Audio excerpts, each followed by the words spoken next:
11월 27일 리포트 하나밖에 없었어요. 컨센서스 상해가 나오고 나서 그 이후에 리포트는 없었기 때문에 요거 하나만 가지고 얘기를 드리자면은요, YOY 흑자 전망 예정인데 흑자 됐어요. 그리고 중국을 중심으로 한 전방의 자동차 업황이 반등이 되었고 PMO 수출량이 증가가 될 것이래요. 이게 PMO가 뭐냐면은 플라스틱인데 금속처럼 되게 단단한 거예요. 그러니까 우리 핸들이라던가 뭐 스틱이라던가 이런 게 들어가는 부분, 그리고 더 나아가서는 자동차 기어, 뭐 휘발유, 경유 자동차 연료 보관통, 요 PMO를 쓰는 거고요. 컨베이어 벨트, 이 바퀴가 굴러갔을 때 이렇게 굴러가는 벨트, 그 다음에 핸들, 완구, 건축 장비 등에 활용되는 이 PMO가 지금 수출량이 증가가 되었대요. 그러니까 코오롱 플라스틱이 잘 나가고 있었던 거죠. 그 다음에 더 나아가서는 메탄올 가격의 하향이 안정화가 되고 있고 거기에 따라서 가동률이 개선되고 있대요. 그러니까 원료가 내려가기 때문에 거기에 따른 고정비가 절감이 돼서 거기에 따른 마진 스프레드가 올라가고 있다. 그 다음에 가전, 전기전자 제품이 교체 주기가 도래되고 있다. 그래서 마진율은 더 견고할 것이다. 가전 슬슬 바꿀 땐가 봐요 지금.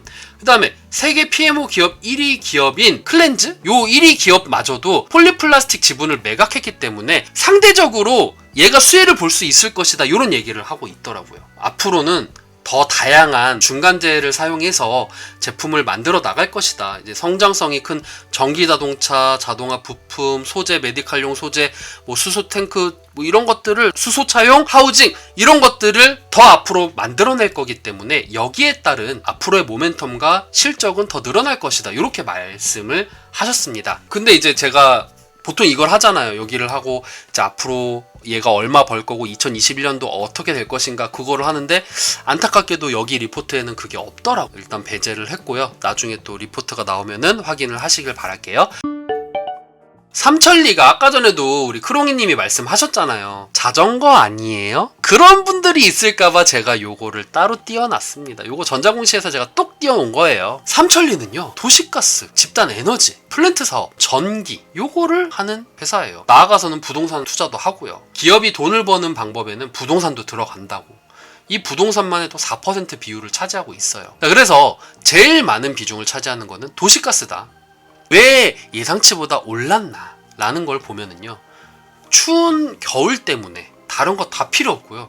그냥 날씨가 추워서 얘는 이거 하나로 끝나요. 그냥 날씨가 추워서. 왜? 기업이라던가 아니면 다른 공급망이 되겠죠. 여기에 따른 일반용은 부진되었지만 가정용에서 성장이 나왔다. 왜? 추우니까. 이번 겨울 여러분들 어땠어요? 엄청 추웠잖아요. 저번 주만 해도 막 내복 입고 롱패딩 입고 막 그랬잖아요. 엄청 추웠어요. 그럼 여러분들 날씨 추우면 뭐부터 해요? 난방부터 하잖아요. 많은 가정에서 난방을 많이 뗐다라는 거예요. 그래서 경기 그린 에너지 가동 정상화, 뭐 물량 증가되고 뭐 이런 얘기가 있는데 다른 거 다 필요 없고요. 얘를 보면 돼요. 얘를. 요거는 이제 하나금융투자에서 리포트를 제가 발췌한 내용이에요. 코로나 때문에 다들 집에만 있었고요. 여러분들 이거 보고 뭐가 떠오르세요? 왜 추우면은 삼천리를 사야 돼요? 뭘 또 이걸 사려고 해? 혹시라도 내가 테마를 해야겠다라고 하시는 분들, 물론 뭐 실적이 반영된 테마긴 하지만 여러분들 봐봐요. 여기 회색이 기온차예요. 많이 추웠죠. 그리고 도시가스 판매량은 녹색이에요. 이거 보면 뭐가 떠오르십니까? 날씨가 추울 때 혹시라도 물린 사람들 대비하시라고. 내 주가가 왜 안 가지? 아니 컨센서스 좋다고 하는데 내 주가는 왜 안 가? 작년 좀 따뜻했어요. 5도 6도 막 이렇게 올라가요. 그러면은 도시가스 판매량은 내려가요. 반대로 올해 엄청 추웠죠. 마이너스 막 17도 막 장난 아니었죠. 이건 물론 평균치긴 하지만 그럼 그만큼 가스 판매량은 올라가요. 알뜰맨이 추천하지 않는 종목 첫 번째, 소름 돋았다는 첫 번째. 그럼 여러분들 지금 이 시점에서 사야 돼요? 말아야 돼요? 여러분들 이제 따뜻하잖아요. 그리고 이제 곧 봄이잖아요. 근데 삼천리를 왜 사? 나는 적어도요, 주식을 처음 하시는 분들이 우와 뉴스 보고 삼천리 막 컨센서스 엄청 높아졌대, 이거 사야겠다, 영업실적 엄청 좋아졌다고 하니까 이거 사야겠다, 그럼 물릴 거예요. 왜? 판매량이 감소하니까. 물론 갑자기 막 텍사스처럼 엄청나게 뭐 갑자기 한파가 와가지고 날씨가 갑자기 막 엄청나게 추워지는 게 계속 오래되고 막 빙하기가 오고 이런 거라면은 저는 사라고 하겠어요. 근데 지금 그게 아니잖아요. 엄청 따뜻해질 거잖아요. 그 뉴스 단순히 하나 보고 사지는 말았으면 하는 마음에서 제가 이걸 좀 얘기를 했습니다. 예, 절대 사지 마세요. 내년에 미니비치 ALD 중심으로 이제 매출 발생이 가시화가 되고 있대요. 그리고 신규 대형 해외 고객에 대한 낸드 및 비메모리 장비를 출하를 지금 개시를 하고 있대요. 이게 얼마나 좋아요. 낸드가 미니비치라고 보시면 되고요. D램이 라지비치라고 보시면 돼요. 물론 이게 딱 뭐 떨어져서 이거다라고 하는 건 아니지만 어쨌든 유진테크는 D램과 낸드의 장비를 만드는 회사예요. 근데 여러분들, 제가 아까 전에 컴퓨터 얘기 엄청 오래 했죠. 그거를 여기다가 딱 갖다 대면은 유진테크는 그래서 올랐구나, 이게 이해가 되죠. 제가 왜 서두에 막 열변을 토했는지 아시겠죠. 물론 이런 부분도 있어요. 4분기 때 영업이익이 소폭 감소가 되었대요.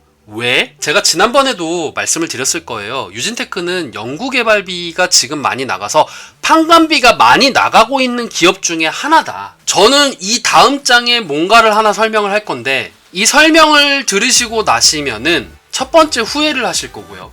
첫 번째, 내가 왜 팔았지? 라는 후회를 일단 첫 번째 하실 거고요.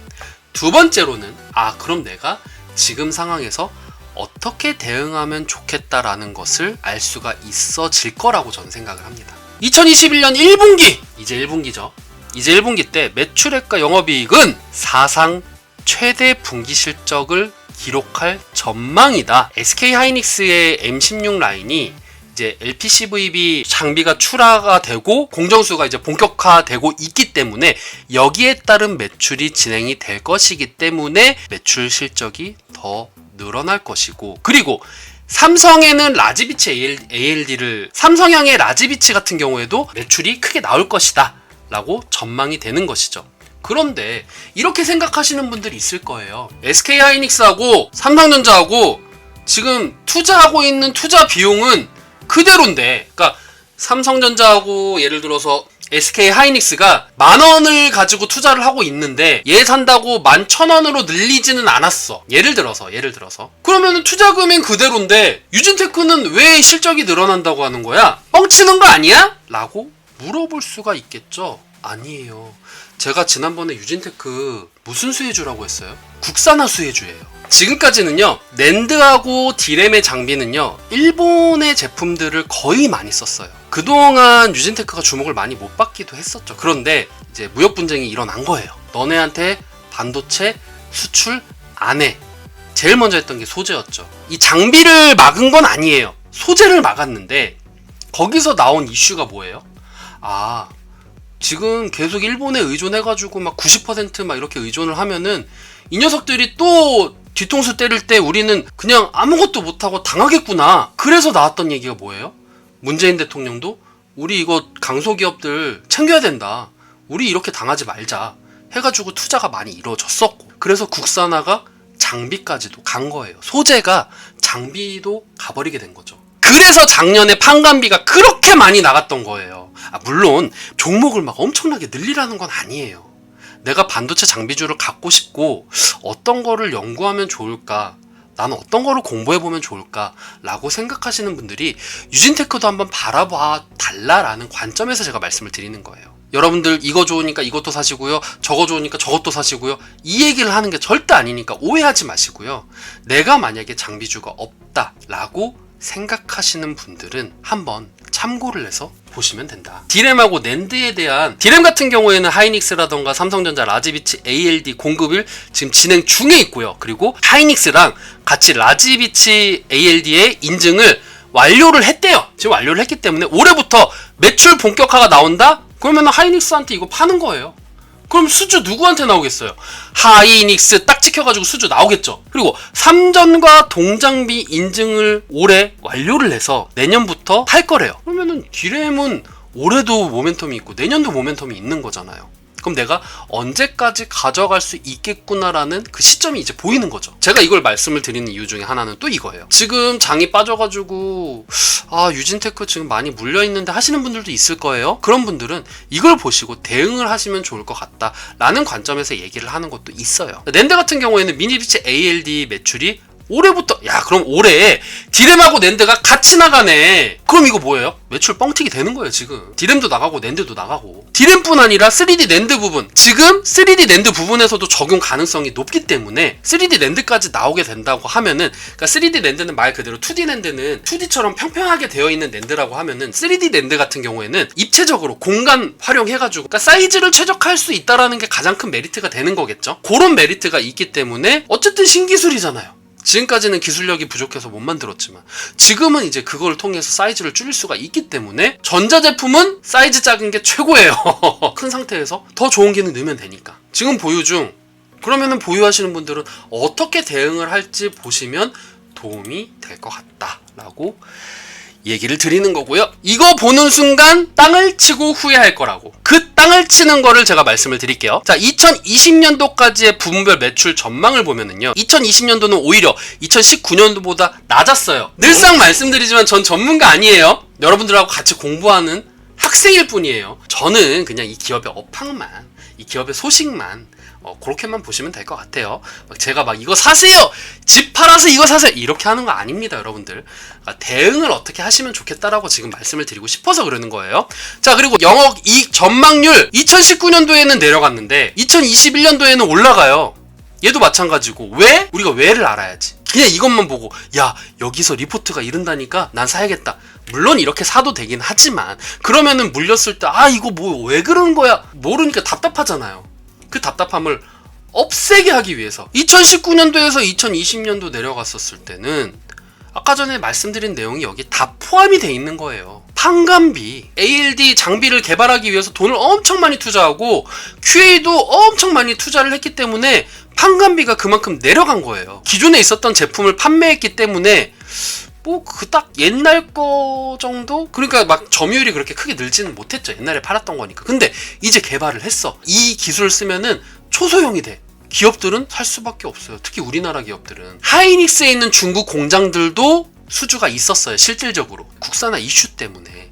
다른 나라들도 일본 거 안 쓴다고 하잖아요.